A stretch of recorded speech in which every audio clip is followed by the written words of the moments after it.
Olympic champ, you guys, you're here. I appreciate you. Thank you so much.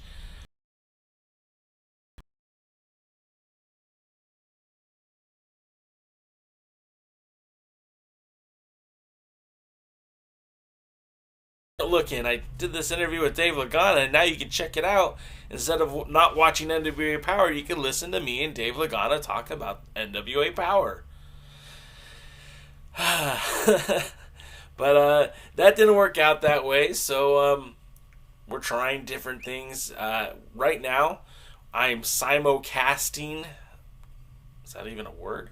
We're doing a live video with YouTube over here, YouTube guys, and then we're doing. Wait, oops, I said that wrong. This is Instagram. This is YouTube. Instagram, YouTube.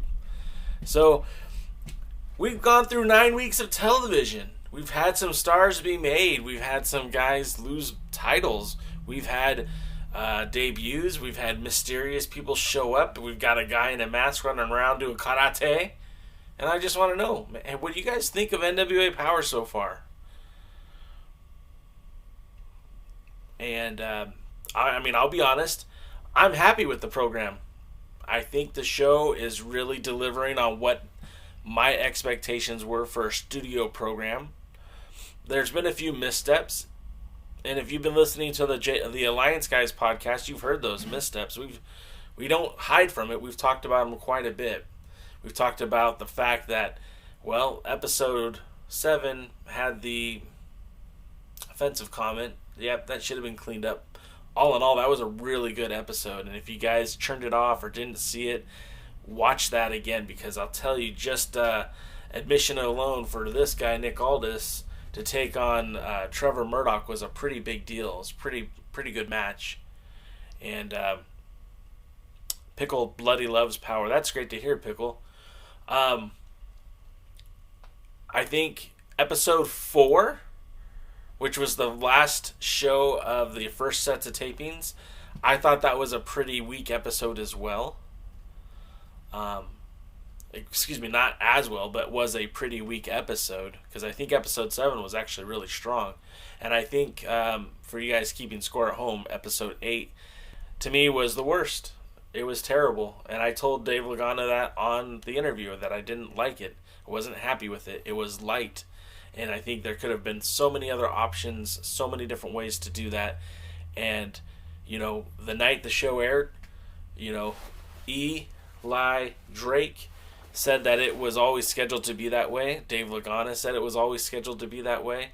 So I tend to believe that they had always programmed that match to be light, but I don't think it was very good. I think they need to show results from title defenses. Stan, that's a terrific idea. That's a wonderful idea. I mean, because even just if it's clips, it creates content and it creates interest. And seeing the world's heavyweight champion in the Georgia Broadcasting Studios is awesome. Don't get me wrong. That's the home of the NWA. But how cool would it be to see Nick Aldis defend that title at the Modus Brewing Company and having clips of that match shown on Power? Or, hey, you know what? Maybe not even Power. Let's talk about this for a minute. The NWA is looking to create more content. What if it was just 10 pounds of gold? What if 10 pounds of gold literally followed Nick Aldis around those matches that weren't in Power? I mean, to me, that's what it was before there was a Power, right? And we know it's not easy to do that. We know that takes up a lot of time, effort, and energy. But why not? Let's see. Jim Cornette confirmed that too. Okay. It messes up the storylines on Power. Well, Stan. Oh, hey, Sean. Sorry, I'm just reading you guys' comments. Excuse me. So let me go to you first, Stan, because you bring up a good point. It messes up the storylines on NWA Power.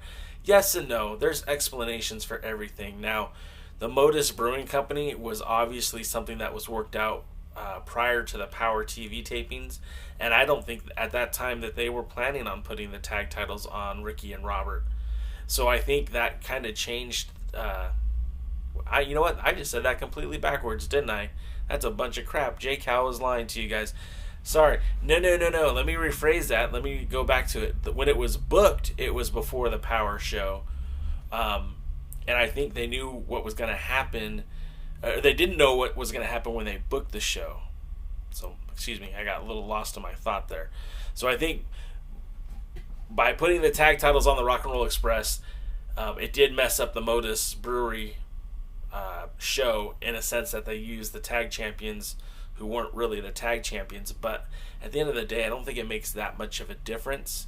And if they would have used those clips on their TV program, it really wouldn't have changed anything because the titles would have still been on the same champions when the titles changed hands. Sorry, I got long day, guys. Sorry if I got a little long-winded and spaced out on that one. Sean says it's okay. It's not bad. It's good production. Can be goofy at times and needs more serious characters and threats to both Aldis and Cabana.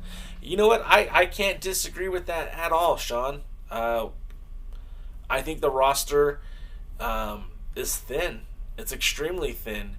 And if we go back to the match that never aired, it was scrubbed from the annals of the NWA, the 6-man or the 3-man.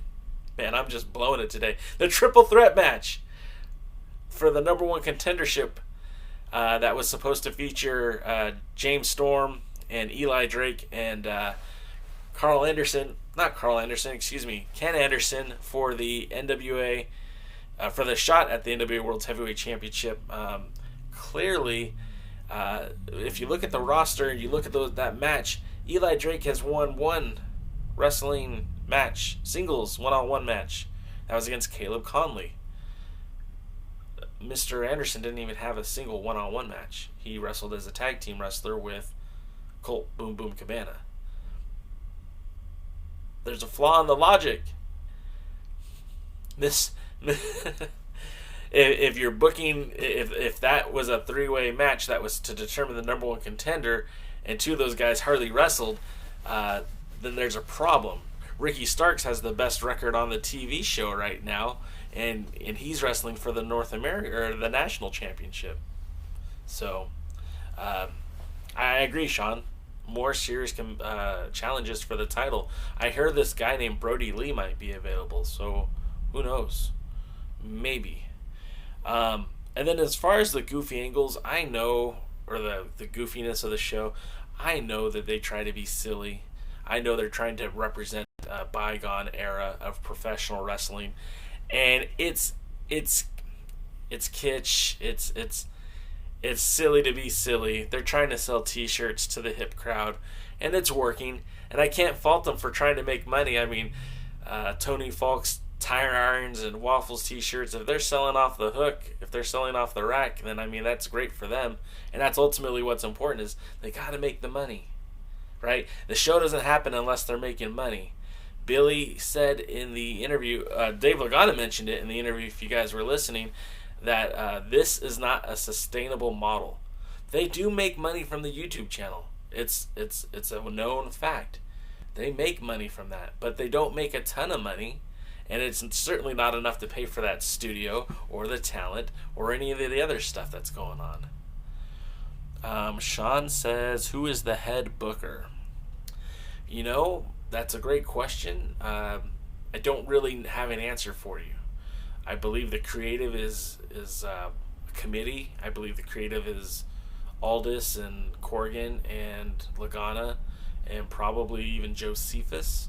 I don't know who else has any kind of creative input on the television program, but I do know that, so far it's been pretty good.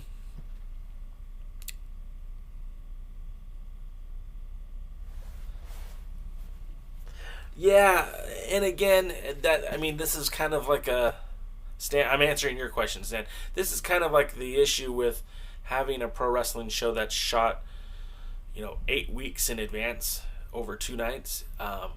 When things do change, it's kind of hard to work them in. Now, I say that, and then it's kind of, you think about what just happened on the last episode of NWA POWERRR, where they worked in the Muda standoff between Aldis and Muda, or the question mark walking through the WrestleCade convention area and then the Battle Royal, they can make edits to the show, of course. I don't know. I kind of agree with you, Stan. I think that would have been a good idea, and certainly when it was getting thin for the episode 8, where there wasn't a lot of wrestling, that would have been a perfect time to showcase that match. And even clips would have worked. Hey, Mike. How are you doing, Mike? Thanks for joining the show. We're going to just call this Talk NWA because there's no power. So there is no pre-party. I couldn't do that last week. I lost my voice. And since there is no sense of having just talking about the NWA Power, although that's what we're doing anyways, but this is Talk NWA. I'm JCal, and you can follow me on all the social medias at TheAllianceBlog, and that's YouTube, as currently you're watching, or on Twitch TV. We're also on Instagram. We're also on TikTok, Facebook, Twitter, and even Tumblr. Stan says I'm the power filler. I'm trying to be, man. I'm trying to add value. Of course, you guys don't know, or maybe you do, this show isn't really affiliated with the National Wrestling Alliance. I'm not paid by the NWA, and they certainly wouldn't have a good reason to pay me, but this is done as a presentation of alliance-wrestling.com, which is your number one source for news and information for the National Wrestling Alliance. I've been running that website since 2007. It's when I registered the domain name. Wow. And ever since, we've been covering the NWA. I mean, I was going through some old files I found on a computer the other day, and I saw interviews with Carl Anderson, Joey Ryan, Drew Onyx, Chance Prophet. They weren't videos. These were old interviews we used to do through social media. I think it was Facebook, might have been MySpace, I don't even know. And and I've been covering the NWA ever since. And this has been an exciting 9 weeks of television. And I ordered the pay-per-view. It wasn't something I was reluctant to do so, but I just ordered it a few days ago. I'm very much looking forward to it. I'm very curious as to see how they're going to differentiate the pay-per-view from just a regular night of TV. I know they said they're going to make the arena look a little bit different, but how much different can that arena look that we're so used to seeing every Tuesday night at 6:05 p.m. Donald asked if they're releasing episode 10 tonight. No, there's not a new episode tonight. Tonight, NWA POWERRR, actually last week was the season finale. They will be back on TV December 17th, and that will be right after the pay-per-view. So the matches that they filmed on Monday will be released for distribution that following, I think, Tuesday. So we'll see how that goes. Let me read some more of your questions. Why Meltzer keeps saying Circle Square is a promotion? Well, because Meltzer isn't very bright. It's not a promotion. I mean, it's a promotional tactic. What they're talking about, Circle Square, is going to be an effort from the NWA to create, this is their reality TV. And I do the quotations for reality TV because this is pro wrestling. How much reality could we actually fit into pro wrestling? But the idea is that these guys and gals are going to cut promos. They're going to wrestle matches in front of the live audience, and then it'll be up to the home viewers to decide who moves on in the competition. It's not a promotion. The person who wins it is going to get a guaranteed deal with the NWA. So it's not its own promotion. What else? Stan says maybe you should make a DVD covering NWA. I mean, I could, but I don't know what's the market for that. I don't know if anybody would be interested. I've always thought about writing a book about all my stories and my times in the NWA, but it's like maybe like 6 people would be interested in reading that.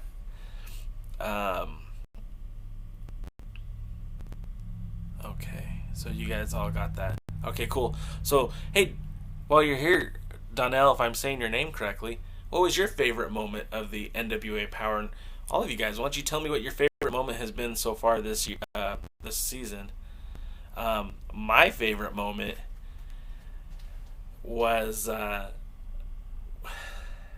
it was seeing Tim Storm go from the happy, nice, friendly school teacher to the mean and sadistic Tim Storm that I knew him when he was a member of another rival wrestling promotion that no longer exists. But Tim wasn't a nice guy. Tim was a jerk. Tim was a heel.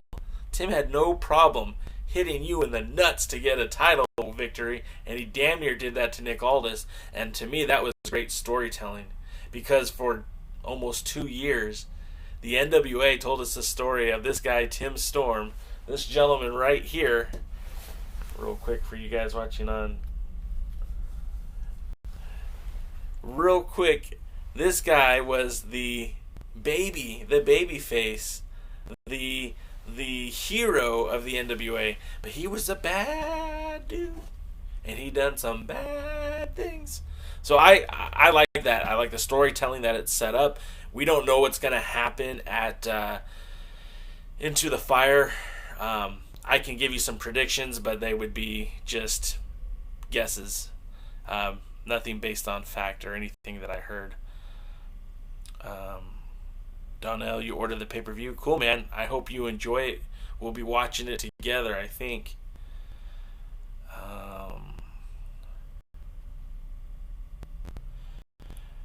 No, Lamb, I think it's an interesting dichotomy with the NWA working with Championship Wrestling from Hollywood, because, of course, Marquez loves the publicity. He loves bringing in the NWA wrestlers. Marquez has always been a proponent for the National Wrestling Alliance. He has been for many, many years. Even back to the Inoki Dojo days, it was clear early on that he wanted to work with the NWA. He started booking NWA wrestlers for those early New Japan Tokon shows. Wanted to bring in the world's heavyweight champion. When they couldn't, they actually brought in Ring of Honor world champion Samoa Joe. So yeah, those matches, but the problem is content distribution, right? Because the NWA, is responsible for making their own shows, and Championship Wrestling from Hollywood is responsible for making their own shows. And the effort and energy and money to put into producing that content, I don't know. You can't just necessarily give it away unless they've got something worked out. I think it would be beneficial to the NWA, but maybe not beneficial to Championship Wrestling from Hollywood, and that's the problem.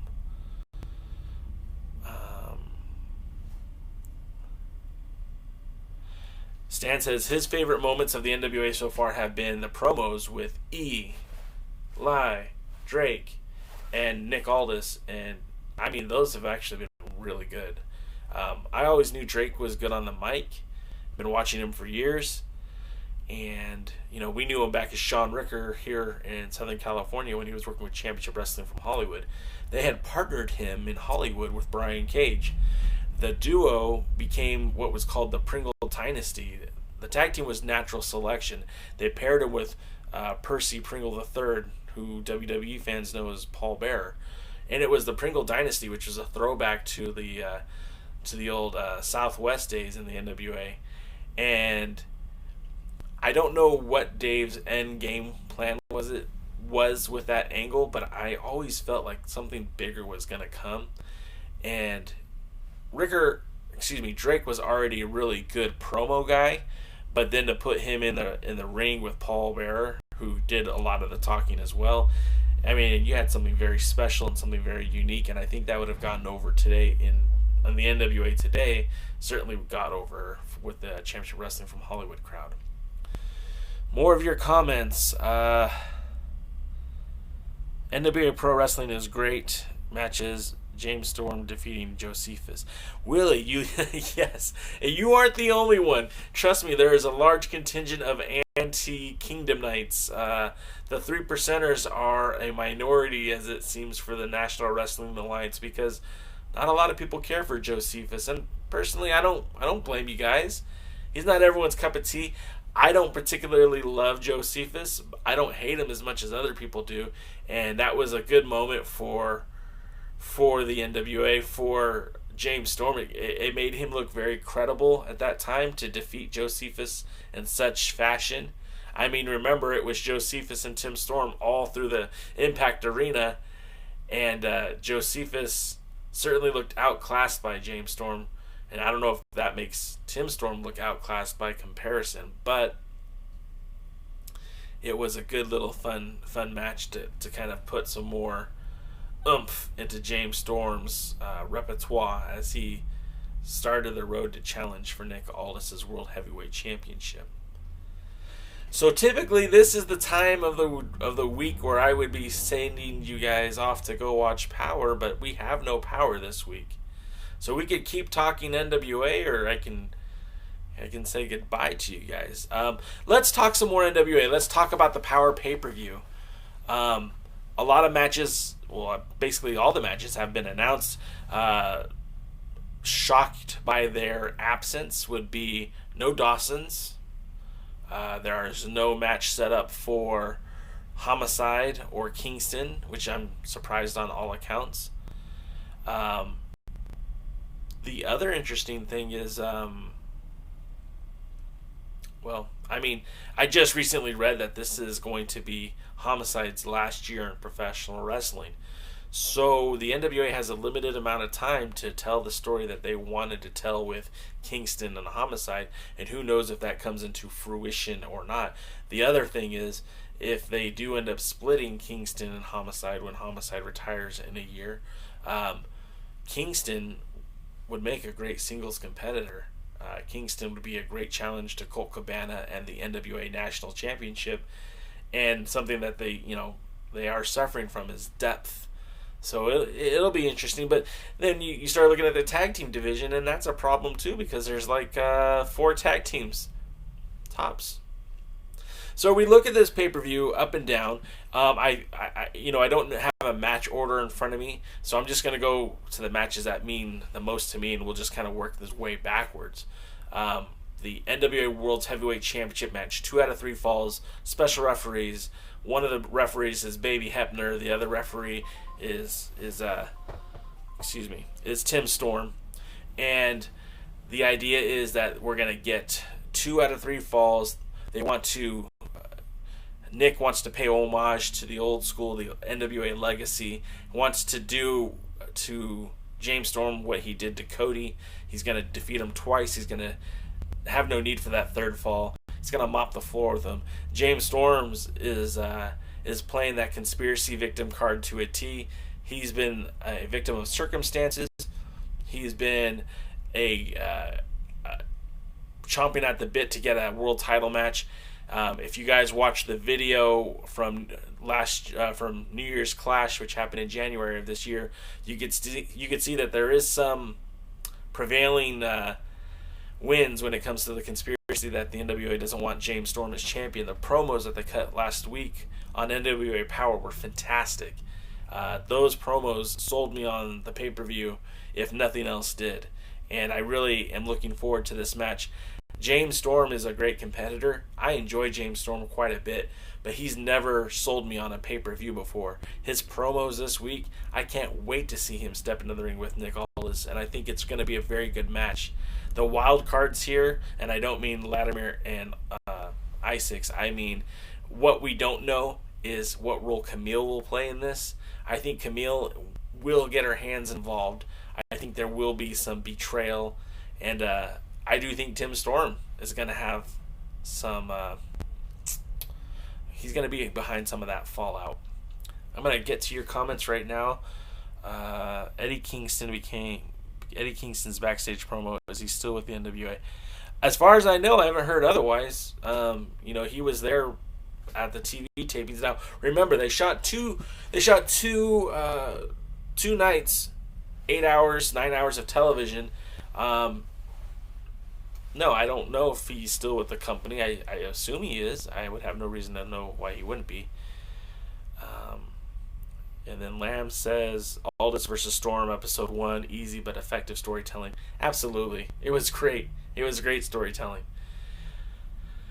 The next match on the pay-per-view, which I'm really excited to see, and I hope you guys are, would be the three-way dance between Aaron Stevens, Ricky Starks, and the national champion, Boom Cabana. Cabana has certainly paid the price to be that national champion. He's done a phenomenal job as champion. Now, he took the title away from Willie Mack at the Crockett Cup, and there's a lot of that's a story for another day. But Willie Mack unceremoniously leaves the NWA shortly after losing that title, signs with Impact Wrestling.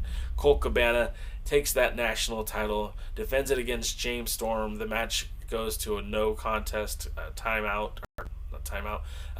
out. They don't have a winner. Then they face again after Cabana's injured, and Storm wins the title. Then Cabana challenges it for the belt at NWA Power, ends up winning that 6-man tag match to get the shot, defeats Storm to win the title. You could say that Cabana and that national title have probably been featured more prominently on the show than Nick Aldis. Alex D, no NWA Power tonight. Last week was the season finale. They do return on December 17th, and I hope you guys will be with me at 2:05 before the show to talk some NWA Power at the pre-party. Is that getting annoying yet? Let me know when it does. I'll still keep doing it.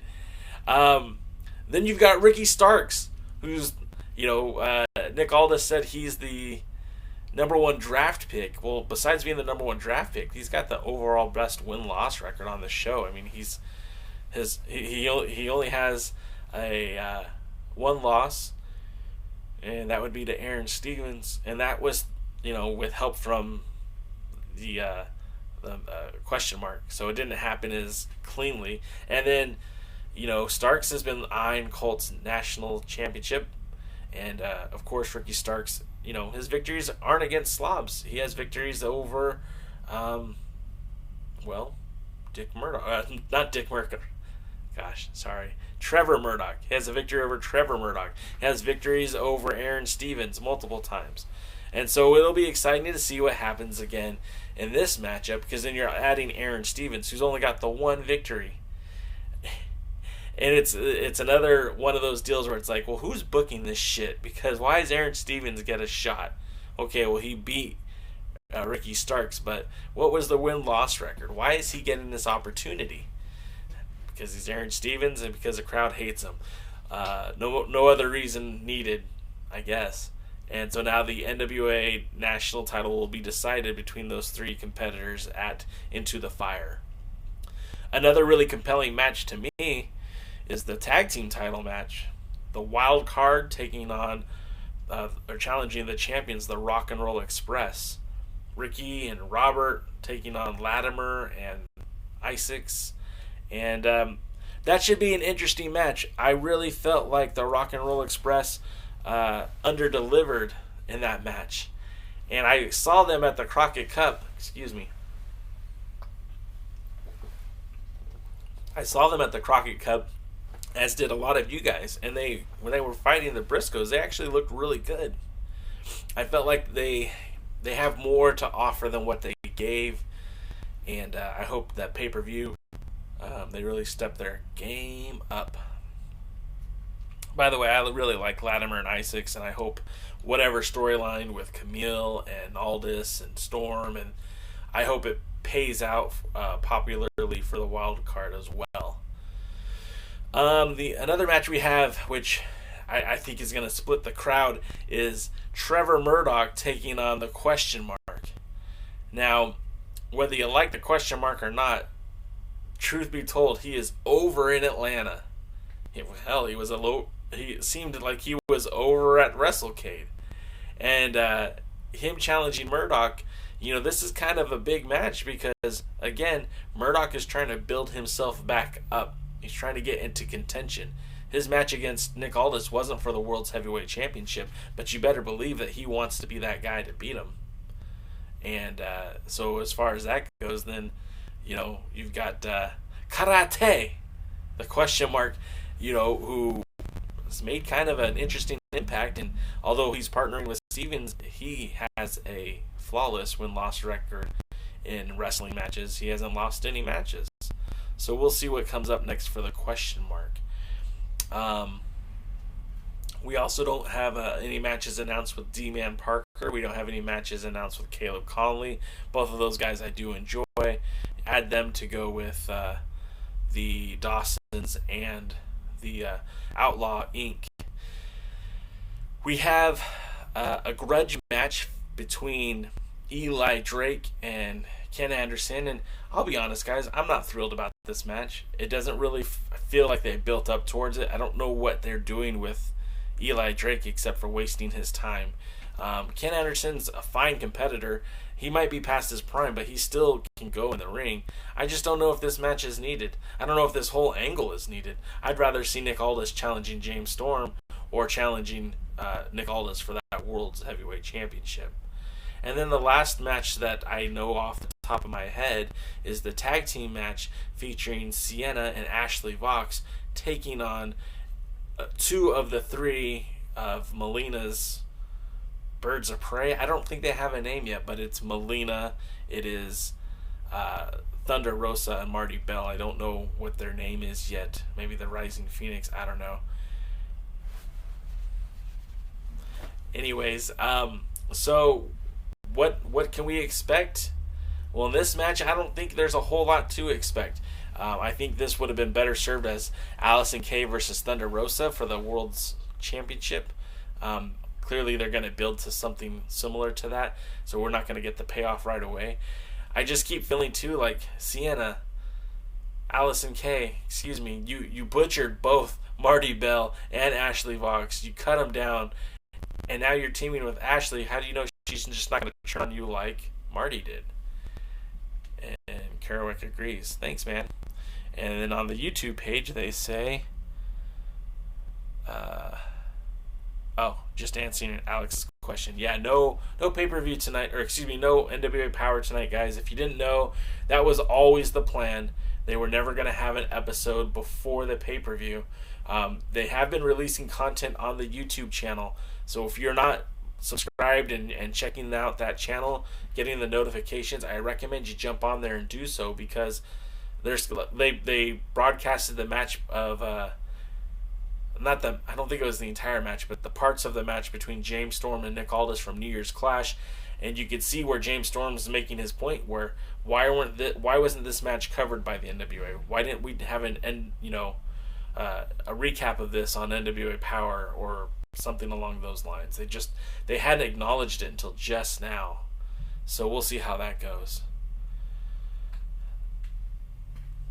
So it's 3:05. I think that's going to wrap it up for you guys who are just jumped on the Instagram page. Go to youtube.com/TheAllianceBlog and check it out. We've been talking NWA for the last 40 minutes or so, and I also did an interview with David Lagana that I think you'll greatly enjoy if you're a fan of the NWA. Real quick, Kerouac says, I think they really slowed the movement the last 3 weeks. Gotta have fresh episodes leading up to its pay-per-view. Yeah, you know what? I agree with you. I absolutely agree with you. And we kind of were expressing that earlier, that there's things they could have done to stretch out the shows a bit more. I think episode 9 was phenomenal. I was really happy with the send-off to the pay-per-view, but I think that should have aired tonight. I think that should have been the show tonight. And I think what happened with episode 8, I think they should have done something different. As we mentioned earlier, the Modus Brewery, they could have used clips from that show to stretch out episodes. We could have gotten other things. Episode 8 was rough. I didn't care for it. But Sean says Brody King versus Luke Harper versus Josephus. That would be crazy. Brody King versus Luke Harper. I called him Brody Lee earlier. That'd be a whole lot of beards, wouldn't it? Kerouac, you agree. Don't need a recap show. Not like we were Yeah, exactly. And Kerouac, what am I saying that right? Kerouac. What Kerouac is saying on the Instagram live feed right now is that we didn't need a recap show. If it were me, if I was Dave Lagana, which I am not, but if I was Dave Lagana, episode 8 would have been Fireplace Nick Aldis sitting right here in front of a nice warm fireplace talking about what he would be thankful for in the NWA. And it would be a clip show, but not of NWA Power matches, but of some of the title matches that he had throughout the year that didn't make any hedge wave on NWA Power. I mean, you guys got to remember, in the last 2 years, Nick Aldis has had matches with Jake Hager, with the badass Billy Gunn, with Bad Dude Tito in Hollywood. He's had matches with Ken Anderson. He's had matches with Ricky Knight of the Knight family in the UK. He's had a lot of big time matches, and why not kind of hype those up? And Kerouac, you agree with me. So yeah, guys. Yeah, I'm on to something. And then, instead of the recap show that we got, that would have been a good time to, we could have had all of the recaps that they did, but filter that in with some of the clips that they could have used from the Modus Brewery, where they could have showed some of the matches. I mean, Nick Aldis again defended his title. We had the tag team champions at the time, the Wild Card, defend their titles. Hell, we even had Allison Kay defend the title against ODB. So there was some stuff happening at that show that would have been perfect for an episode of NWA POWERRR. Even if it wasn't an NWA Power show, clips of it. They did the same thing for WrestleCade. Why not? Well, again, this is usually much later than we're on, so I'm going to call it a day, guys. But I really appreciate you guys checking it out. And again, make sure you visit us on all social medias, on Instagram at TheAllianceBlog, on Facebook at TheAllianceBlog, Twitch, Twitter, YouTube, all at TheAllianceBlog. We're on Tumblr. I think it's TheAllianceBlog.tumblr.com or something like that. TikTok, everything. We're posting content daily. Hope you guys enjoy it and are checking it out. If you haven't listened to the podcast yet for Dave Lagana, do it. I think it's really good, and I was really happy with the way it came out. Lagana was very candor. He was very transparent. He took ownership, and I think you guys will be happy with it. So we've got NWA Power coming back December 17th. We'll have another not a J Cow's View. We'll have the Alliance Guys podcast recording tomorrow night, and it'll probably air on Friday. And that'll do it for now. We will be talking about the NWA Into the Fire pay-per-view and what led up to those matches. We'll also be exploring what to expect next. And then, of course, maybe I'll jump on and talk about Into the Fire after that airs on Saturday night. So until then, guys, we'll see you at the matches. I'm going to end you first. End it. And video. And guys, thank you so much.